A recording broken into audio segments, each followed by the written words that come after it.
Buenos días, bienvenidos a este workshop auspiciado por Siemens, Fundamentos de las Pruebas para COVID-19, a ser realizado por el doctor Claudio Suárez, que es médico patólogo de la Universidad de Chile, magíster en Ingeniería Industrial y Sistema, con experiencia en asesoría científica, asesoría en operaciones y gestión de entidades públicas y privadas. Diseño e implementación de múltiples proyectos de automatización de laboratorios clínicos en Latinoamérica. Actualmente es responsable del área Medical Affairs, del área diagnóstica de Siemens Healthineers, fomentando la educación y colaboración científica en el ámbito de la patología clínica y o la medicina del laboratorio. Claudio Suárez, muchísimas gracias por su participación. Lo dejo en uso de la palabra. Muchas gracias, Laura. Agradecido por la invitación de la Asociación Bioquímica Uruguaya. Voy a dejar todo aquí preparado para empezar con esta charla y compartir algunos conceptos relacionados con las pruebas de COVID. ¿Se ve la pantalla ya? ¿Sin problema?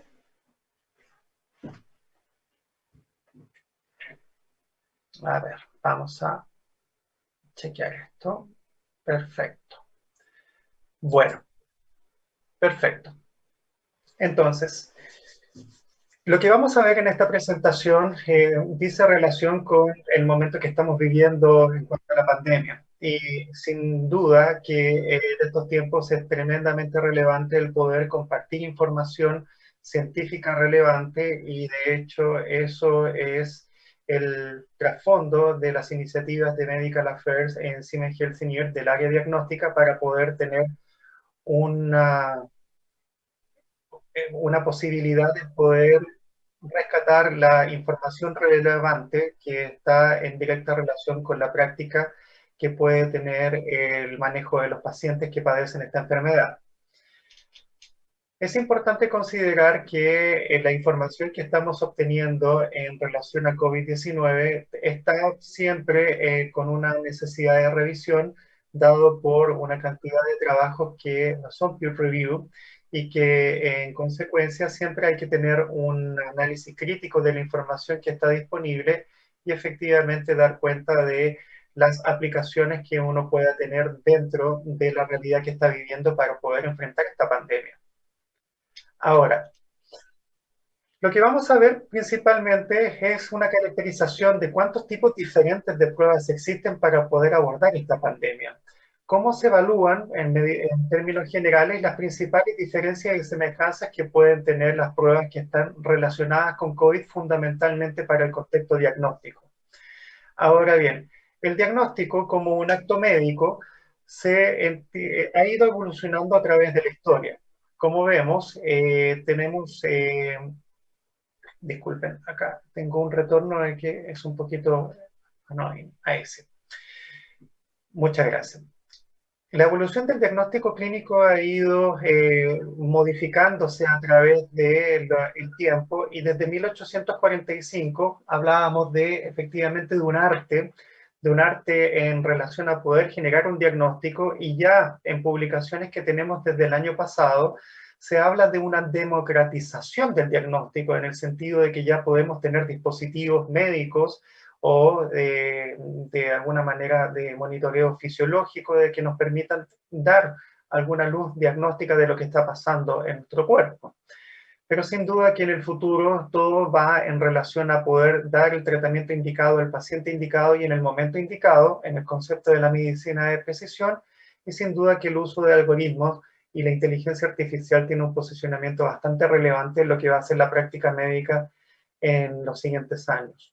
Ahora, COVID-19 es una entidad clínica y por tanto hay un diagnóstico sintomático de que uno tiene que considerar y que ya en un inicio nosotros éramos testigos de cómo iba evolucionando esta enfermedad con manifestaciones tipo neumonía y que posteriormente fue ya mutando en términos de la presentación respiratoria como tal, con distintas severidades y también presentaciones atípicas. Ahora bien, todo lo que es el desafío diagnóstico, si lo podemos considerar desde el punto de vista de la medicina de laboratorio, es tremendamente desafiante porque ya no solamente tenemos que abordar a esos pacientes sintomáticos, sino también en un contexto epidemiológico, toma una relevancia importantísima todo lo que es el grupo de individuos que son asintomáticos o aquellas personas que se denominan presintomáticas y que efectivamente es importante detectarlas porque incluso en esa etapa previa a los síntomas puede diseminar la enfermedad. Eso ha llevado a que no solamente en el diagnóstico, sino en todo el manejo de la enfermedad, el rol de la medicina de laboratorio ha tenido una preponderancia importante en torno a lo que es efectivamente el manejo de esta pandemia. Y sabemos que desde un inicio el diagnóstico siempre ha estado relacionado con la biología molecular, el detectar material genético del virus. Y ha sido considerado esta PCR como un gold estándar, teniendo en cuenta de que nuestro gold estándar, que ahora podemos echar mano para poder hacer el diagnóstico confirmatorio de PCR, tiene sus bemoles y que efectivamente debemos considerar estas limitaciones para poder establecer las mejores estrategias para poder llegar a una decisión clínica apropiada. Como ustedes ven en el gráfico que está a la derecha, hay una ventana diagnóstica de la PCR y que efectivamente esa ventana diagnóstica puede determinar que en los límites de esta ventana podemos tener falsos negativos que están en directa relación con la evolución de la enfermedad y la sintomatología que se está presentando. Ahora, los tipos de pruebas diagnóstico de COVID-19 incluso van un poco más allá del laboratorio y de alguna manera también se han tomado algunas estrategias que en el contexto de una patología respiratoria parecen extrañas. No se habían utilizado estas herramientas previamente para cuadros respiratorios. Pero ya tenemos claridad que los métodos directos sin duda que nos dan una relación clara de la presencia de sintomatología y el agente que está causando estas molestias a los pacientes. Tenemos la biología molecular, PCR o ya sea otro método de amplificación isotérmico, la detección de antígenos que ha cobrado relevancia en el último tiempo y también algunas estrategias innovadoras como el uso de espectrometría de masas y con la caracterización a través de algoritmos de inteligencia artificial para poder reconocer el patrón que pueden tener los pacientes que tienen una muestra positiva para el SARS-CoV-2. Pero por otro lado también ha habido el advenimiento de los métodos indirectos. La serología también ha tenido un posicionamiento claro en términos de lo que puede ser un complemento diagnóstico y sobre todo en el manejo epidemiológico de la pandemia con estudios de seroprevalencia. La aplicación de inteligencia artificial a imagenología, sobre todo aquellos pacientes respiratorios con síntomas respiratorios que ya tienen manifestación en el parénquima pulmonar y otros misceláneos que incluso uno puede reconocer en la prensa que han tenido alguna intención de poder ayudar en la detección de los enfermos y hacer un aporte realmente en esta pandemia. Ahora, si nos abocamos a realmente lo que dice la Organización Mundial de la Salud, este es el último reporte del 11 de septiembre en donde se modificó el antiguo documento que era el Laboratory Testing para COVID-19, que era de marzo de este año, y ahora se hizo una actualización en donde se reconoce de alguna manera las limitaciones de la biología molecular. Porque como vemos acá, cuando un paciente cumple los criterios para poder sospecharse una patología de COVID-19, vemos de que esta biología molecular, si es positiva, cierra el caso, pero si es negativa, acá se extiende el algoritmo para poder hacer una segunda biología molecular si la sospecha clínica todavía se mantiene, y en el caso de que esta segunda biología molecular sea negativa, optar por una opción que es la serología en 2 puntos para poder de alguna manera confirmar el caso y efectivamente detectar la presencia la exposición del individuo al virus y que efectivamente se ha montado una respuesta inmune ante ello. Ahora, ha habido una inundación de métodos diagnósticos y de hecho la propia serología es un poco extraña escucharla en una patología respiratoria y en consecuencia de esto, esta gran cantidad de metodologías diagnósticas han tenido sin duda el hecho de tener mecanismos de regulación para poder dar cuenta de que efectivamente hay una correcta información para poder gestionar el cuadro clínico de los pacientes o efectivamente tomar decisiones epidemiológicas. Tenemos ensayos que están en relación a la industria diagnóstica, como lo que es la contribución de Siemens Healthineers, pero también ensayos que son in-house. Cualquiera de ellos sea sin duda de que tienen que tener una autorización y se ha optado por esta autorización de emergencia a través de entidades regulatorias, ya sea globales o eventualmente también de país, en donde fundamentalmente se evalúa el rendimiento diagnóstico y la calidad analítica de los ensayos. Por otro lado, cuando ya esto de alguna manera pasa todas las regulaciones globales y locales, se debe hacer una evaluación en el laboratorio, principalmente en temas de exactitud y precisión en términos analíticos, y si la posibilidad está de acuerdo al pool de muestras con que se cuente, evaluar la sensibilidad y la especificidad. Si esto está aprobado, de acuerdo al checklist que pueda tener el laboratorio como criterios de aceptación, esto ya forma parte del flujo de trabajo clínico, siendo el paciente o el individuo, como eventualmente no estamos testeando enfermos, habría que considerar cómo estos elementos se empiezan a conjugar en el flujo de trabajo para poder, de alguna manera, hacer la gestión correspondiente del paciente o de la comunidad en términos del SARS-CoV-2. Ahora, la evaluación de la serología, como ustedes pueden ver acá en la realidad uruguaya, tenemos que efectivamente la serología ha tenido, como todas las otras pruebas que deben estimarse como una herramienta para poder aportar en el diagnóstico, en el manejo de esta pandemia, necesitan ser sometidas a un proceso de evaluación. Y en ese contexto vemos acá que la serología de las plataformas Centar e Imulate, de acuerdo a esta evaluación hecha en Uruguay, se observa de que ya hay un cumplimiento de los requerimientos, sobre todo para la utilización de la serología después del 8º día de sintomatología. Ahora, es importante tener en cuenta de que hay una amplia gama de estrategias diagnósticas y la primera que hemos considerado y que siempre debemos tener en mente es la biología molecular. Esta biología molecular, de acuerdo a los requerimientos de emergencia en cuanto a la autorización, siempre están abocados a poder detectar el límite o poder describir el límite de detección, la sensibilidad, la especificidad y la reactividad cruzada.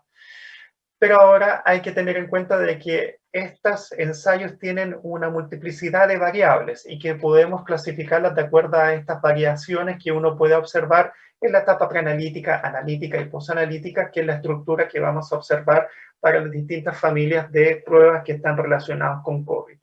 En cuanto a preanálisis, tenemos que pueden haber diferencias en cuanto al tipo y al número de muestras. Y en consecuencia de eso puede ir más allá de la clásica muestra de nasofaringe, pero también incluso se pueden aumentar el número de muestras para la misma reacción con el tal de aumentar la sensibilidad de la detección. Por otro lado, hay procedimientos de extracción que pueden ser caseros, in-house, pero también extracción que obedece a un kit comercial y que en la práctica estos kits comerciales también son susceptibles de poder automatizar y que en consecuencia de esto tiene una relevancia crucial respecto a lo que es la escalabilidad que puede haber en términos de la capacidad productiva y en consecuencia poder abordar toda la demanda que hay en torno al diagnóstico confirmatorio con PCR de SARS-CoV-2. En análisis vemos que los métodos de biología molecular pueden ser diferentes respecto a la ciclicidad, la temperatura en el proceso de amplificación. Los cebadores tienen distintos targets de acuerdo a las zonas más conservadas del virus, pero también distintos targets pueden tener una o más sondas para poder detectar valga la redundancia, la detección. Por tanto, también hay diferencias que uno tiene que estar atento para poder evaluar el kit que uno tenga a disposición, el nivel de automatización, que también tiene directa relación con la escalabilidad de la producción, como comenté, el hecho de que pueda ser simple o múltiple, sobre todo aquellos países que ya están entrando en el hemisferio norte a un periodo de otoño e invierno, claramente uno puede tener una sintomatología respiratoria que no sea solamente de SARS-CoV-2, sino también que esté relacionado a otros virus respiratorios. Por tanto, se ha también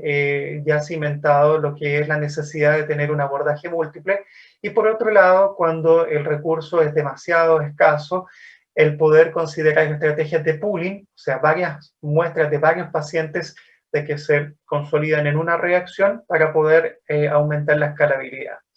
Ahora, en cuanto al post-análisis, sin duda que tenemos acá la información de la exposición como tal y de que se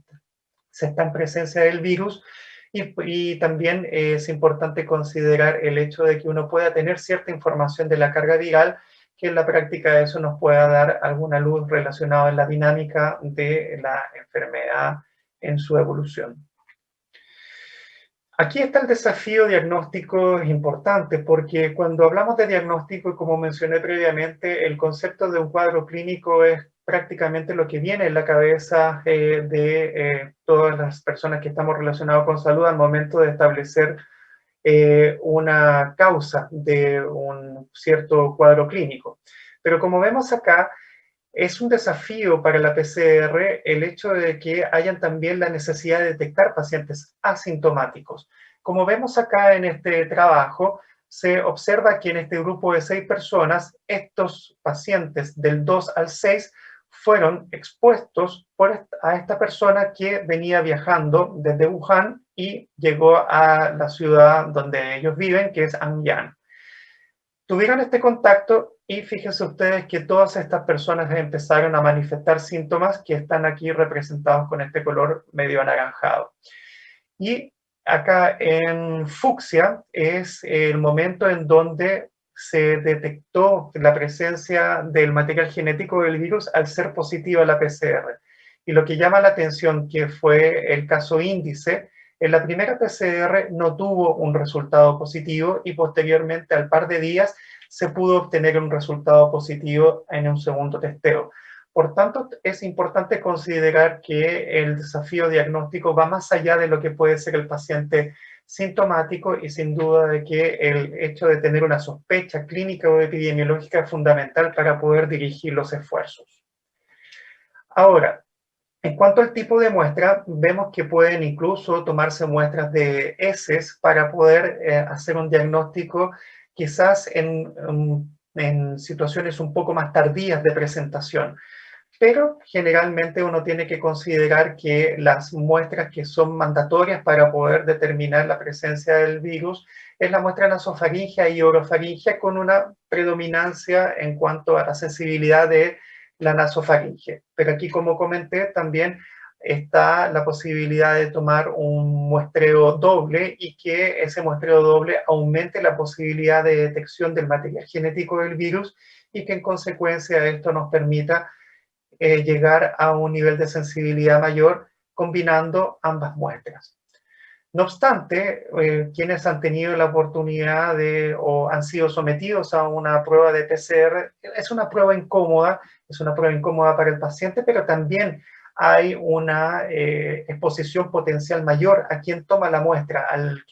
la persona el staff del personal de salud. Y es así como han habido distintos esfuerzos para poder hacer más fácil todo esto, como por ejemplo el hecho de poder considerar una matriz como saliva para poder detectar la presencia del material genético del virus a través de biología molecular. Independientemente de lo que sea la estrategia que pueda derivarse de la literatura o eventualmente una iniciativa propia que pueda tener el laboratorio, es tremendamente importante que haya una validación in situ, en el sentido de que siempre uno va a tener un kit en donde hay un uso previsto del material, sea para un uso determinado y con una matriz determinada, y claramente si uno va a modificar eso, tiene que tener una validación de este nuevo procedimiento y en consecuencia hacer las modificaciones correspondientes en los procesos internos del laboratorio para que esta matriz alternativa, de acuerdo a una utilización diferente a lo declarado en el kit como tal, como debe usarse, está todo trazable para poder asegurar que el rendimiento es igual o mejor o similar a la intención de uso que tiene el kit que uno está utilizando para estas modificaciones. También hemos visto de que biología molecular ha sido el área de laboratorio donde ha habido una demanda sideral en torno a lo que es un aumento que no se había visto previamente en una unidad analítica. Nunca el laboratorio de biología molecular estaba acostumbrado a este nivel de demanda, y pasos como la extracción también han sido propuestos como una estrategia para poder aumentar la eficiencia y la escalabilidad. El mismo concepto, si el kit de amplificación que yo estoy utilizando denota que tiene que haber un paso de extracción previo y yo lo estoy omitiendo, claramente eso tiene que estar dentro de un proceso de validación de los procesos de esta nueva metodología modificada, y eso tras pasarlo a lo que son los procesos internos del laboratorio para considerar esta trazabilidad. Y por otro lado, también el contexto de aumentar la escalabilidad y poder hacer procedimientos de pooling, o sea, varias muestras de varios pacientes en un clúster, en donde ese clúster es el que testeo finalmente. Es una estrategia que ha tenido también al CDC intentando dar las directrices correspondientes para poder dar curso a esta estrategia de testeo masivo, y que en la práctica, si uno va a utilizar un kit en particular que está destinado a hacer un análisis a una muestra, claramente el procedimiento de pooling también tiene que tener una validación apropiada y que eso se refleje en los procesos internos del laboratorio. Ahora, en cuanto a las pruebas de antígeno como tal, estas pruebas de antígenos son reconocidas dentro de las patologías respiratorias. Sabemos de que hay kits de cierta manera de que se han utilizado en patologías respiratorias para poder complementar la biología molecular o ser de alguna manera un complemento a otras pruebas como de inmunofluorescencia. No obstante, en el contexto de COVID-19 se ha visto de que puede ser algo de muy buena utilidad, sobre todo por la especificidad que tienen estas pruebas de antígeno. En sensibilidad es moderada, de hecho no tiene la sensibilidad de la PCR, y ya sabemos que la PCR no tiene un 100% de sensibilidad. Por tanto, hay que tener en consideración este tipo de limitaciones en consecuencia a poder utilizar estas pruebas en los contextos apropiados, cuando necesito, por ejemplo, el hecho de poder tener una respuesta lo más rápido posible, y que en consecuencia, de acuerdo a la prevalencia que puedo tener de enfermedad, puedo abogar a que tengo un alto valor predictivo positivo y me puedo quedar tranquilo con un valor positivo, y de alguna manera hacer una gestión posterior con un complemento de PCR si tengo un valor negativo que estoy detectando. Pero lo importante también de la prueba de antígeno es que, como en este momento yo estoy detectando proteínas del virus, de cierta manera uno está considerando la detección de personas que podrían tener un cierto grado mayor de contagiosidad, en el sentido de que, como ustedes pueden ver acá en el gráfico, la ventana diagnóstica de la prueba de antígeno es más acotada de lo que es la ventana diagnóstica de la PCR. Sin embargo, si yo ya tengo la posibilidad de tener una prueba de antígeno positiva, probablemente tenga a una persona que tiene un alto nivel de, o un potencial de transmisibilidad del virus, y sin duda que en ese sentido el hecho de poder tener un resultado positivo y aislar a esa persona de acuerdo a la comunidad o el procedimiento o proceso de que se pueda estar considerando, como por ejemplo entrar a un avión o algo así, sin duda que es tremendamente importante la calidad de la información que puede entregar una prueba de antígeno. Respecto a la serología tiene algunas variables que debemos considerar que distinguen a los ensayos serológicos, que tienen distintos formatos y distintos diseños.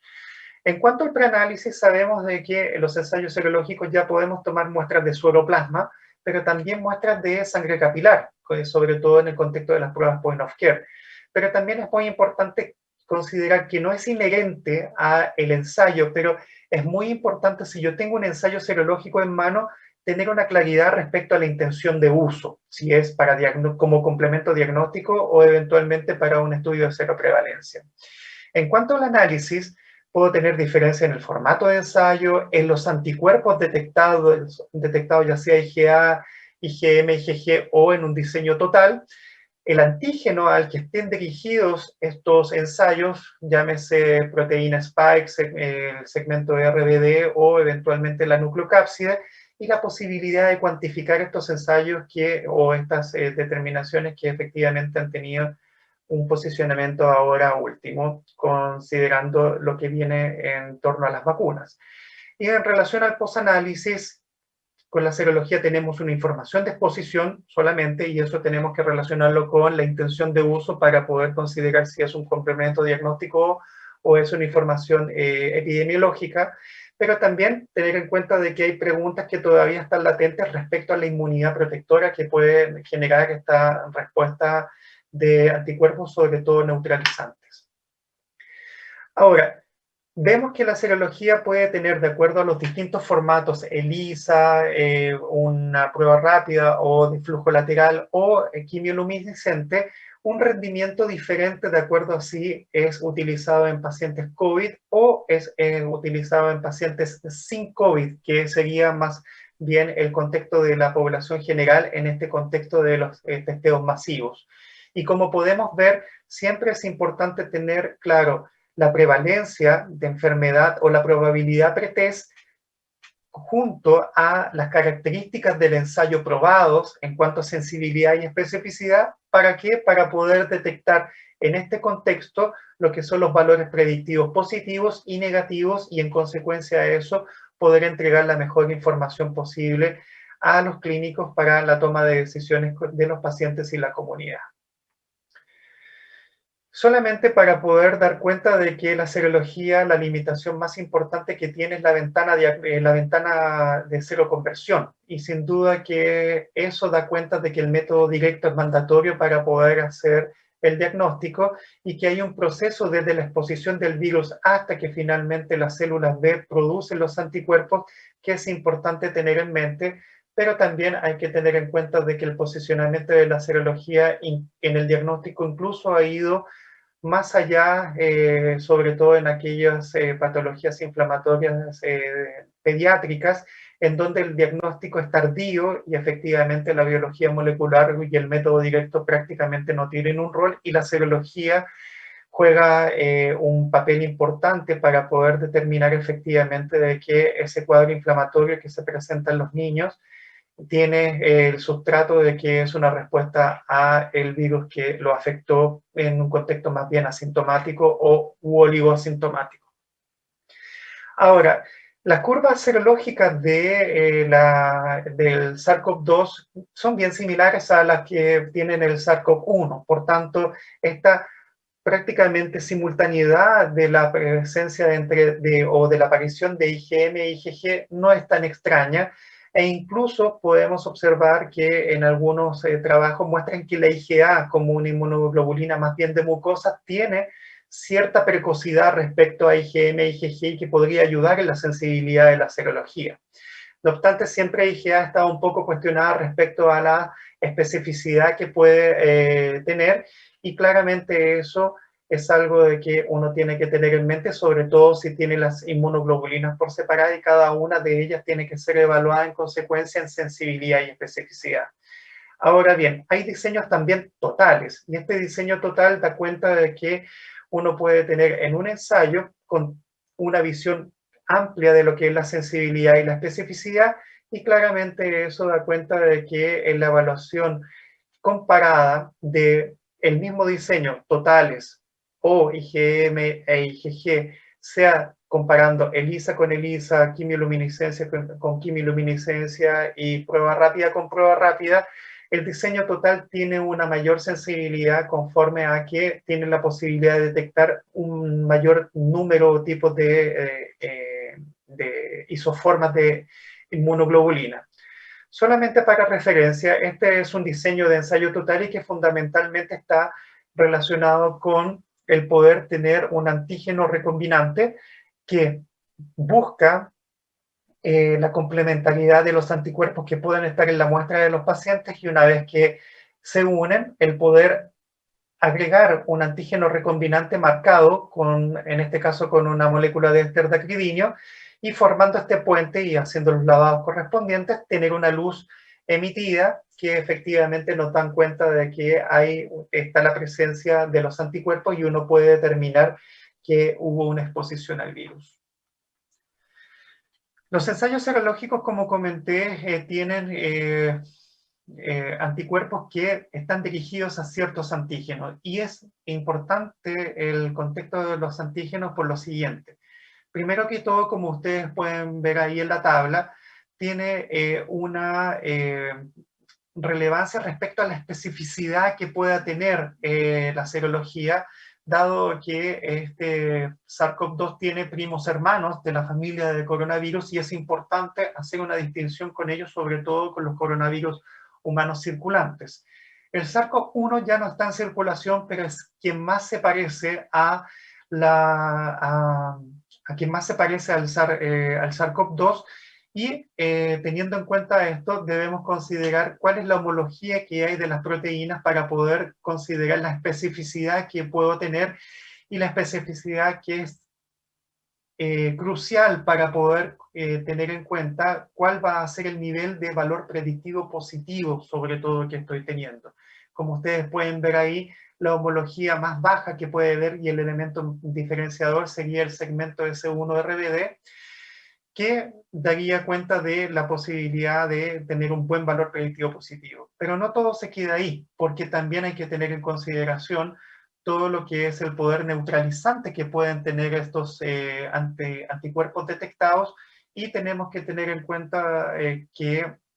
la industria farmacéutica y todos los esfuerzos en relación a estos grupos de investigadores principalmente están abocados dentro de la inmunidad humoral a generar anticuerpos neutralizantes. Y estos anticuerpos neutralizantes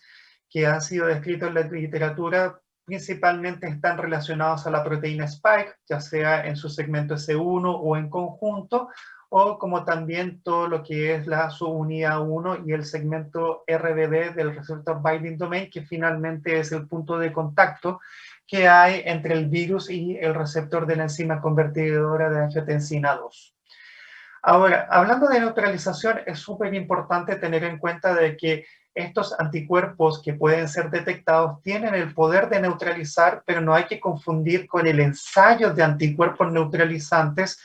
que es un ensayo funcional, es un ensayo dinámico, y que en la práctica uno tiene que tener en cuenta de que este ensayo de alta complejidad va a evaluar un efecto citopático dentro de una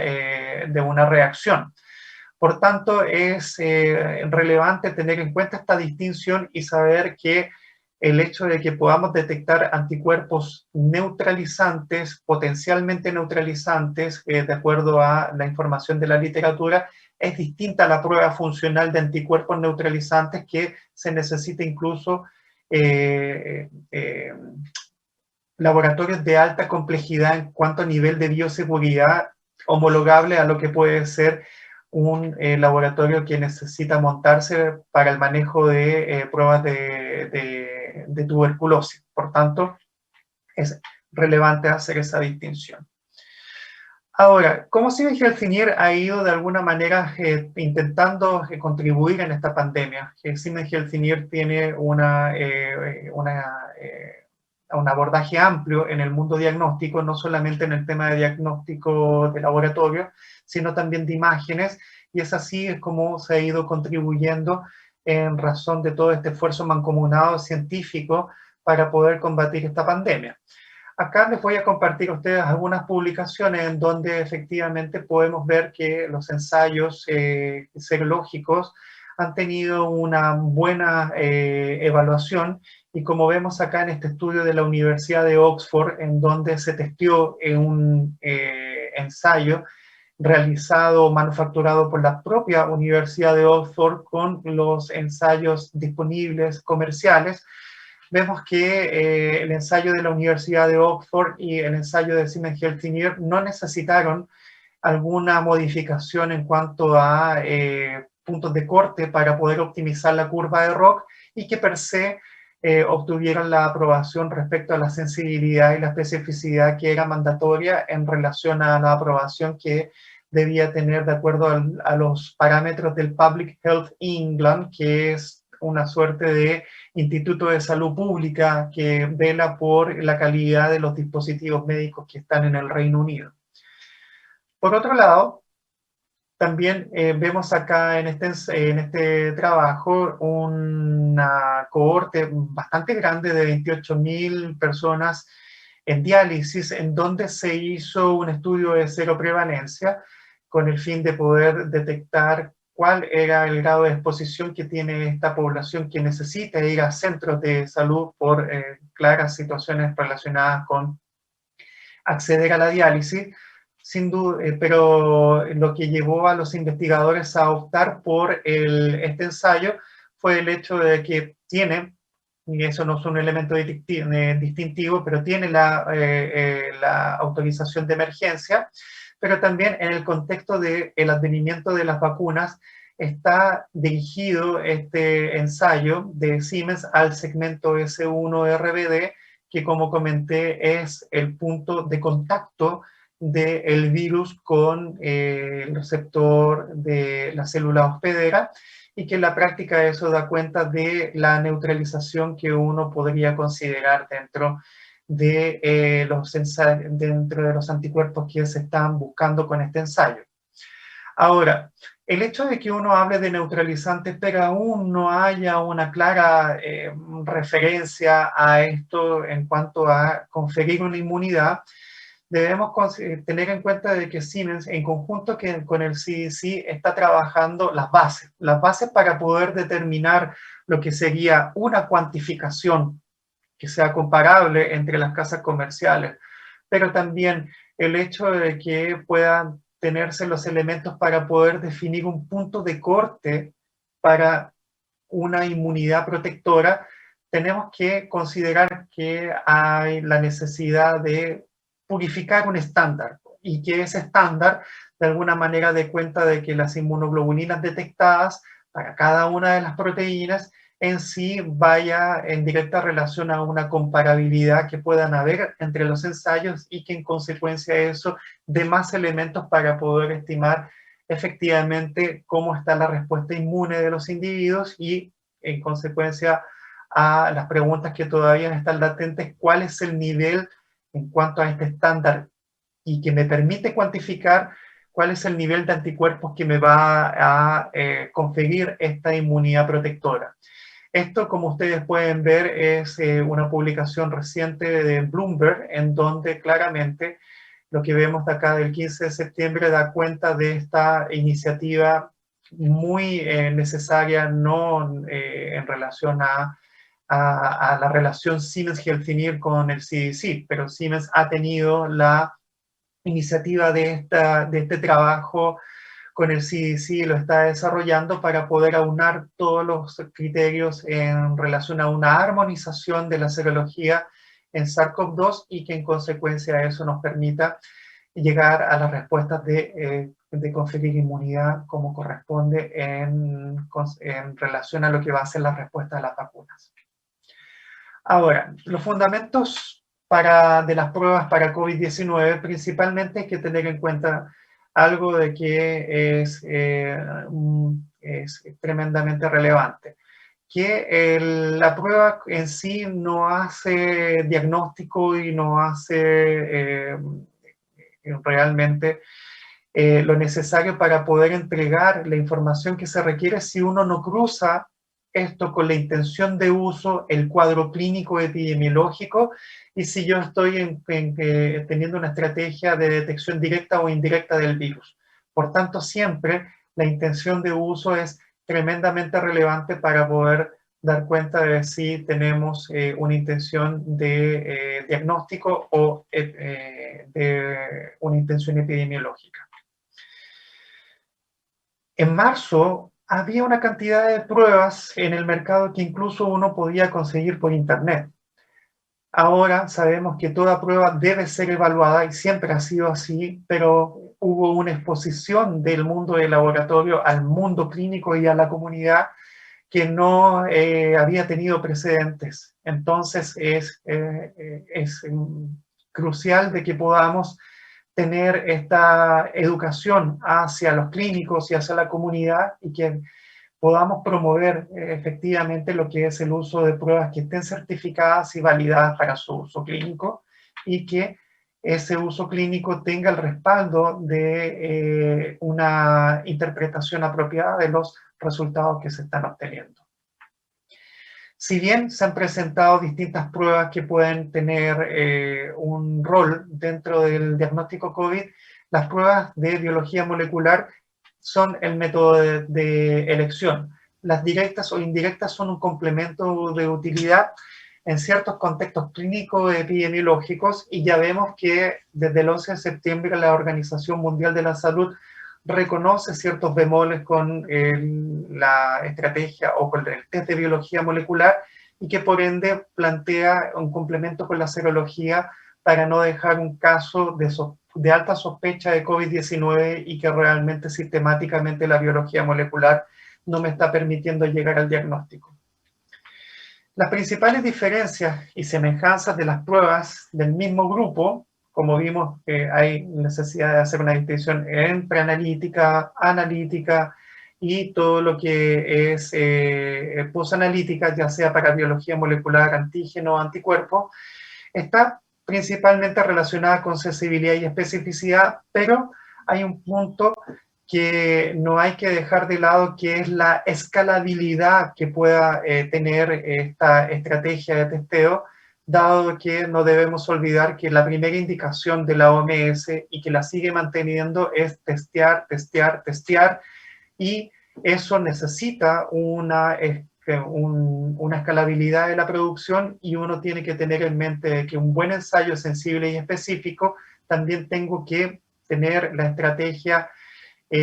apropiada operativamente hablando para que se pueda satisfacer la demanda y realmente haya una contribución apropiada al manejo de esta pandemia.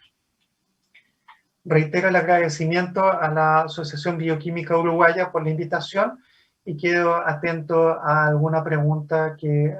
haya surgido de lo que he presentado. Muchísimas gracias. Muchísimas gracias, doctor Suárez, por su excelente exposición. Tenemos varias preguntas, pero voy a hacer una que engloba en realidad dos de ellas. Se pregunta en la audiencia, ¿cómo se valida el uso del pool de pacientes de punto de aspecto metodológico para evitar resultados negativos en muestras con cargas bajas? O sea, se refiere al tema del pooling, que digamos es lo que sí, no tenemos tanta experiencia. Esa es una muy buena pregunta y de hecho, como comenté, afortunadamente hay una entidad como el CDC que intenta darle una directriz a esto. El CDC ha hecho esfuerzos tanto para serología, para biología molecular, para las pruebas de antígeno y para biología molecular se pronuncia en términos de lo que es el pooling. Sin duda que es una estrategia que en la práctica uno siempre queda nervioso de que en cargas bajas no voy a llegar al ciclo que efectivamente me determine lo que es la positividad o no, pero claramente los protocolos también tienen ese factor de dilución, digámoslo así, el factor de dilución respecto al número de pacientes que o individuos que voy a considerar dentro del pooling. Por tanto, dentro de la validación in situ también está el hecho de poder considerar de acuerdo al test que estoy utilizando, porque esto claramente por cada test de amplificación o la combinación extracción-amplificación tengo que tomar eso para poder testearlo y saber que si estoy con una carga baja, de que esa carga baja la puedo detectar dentro de un contexto de un pooling.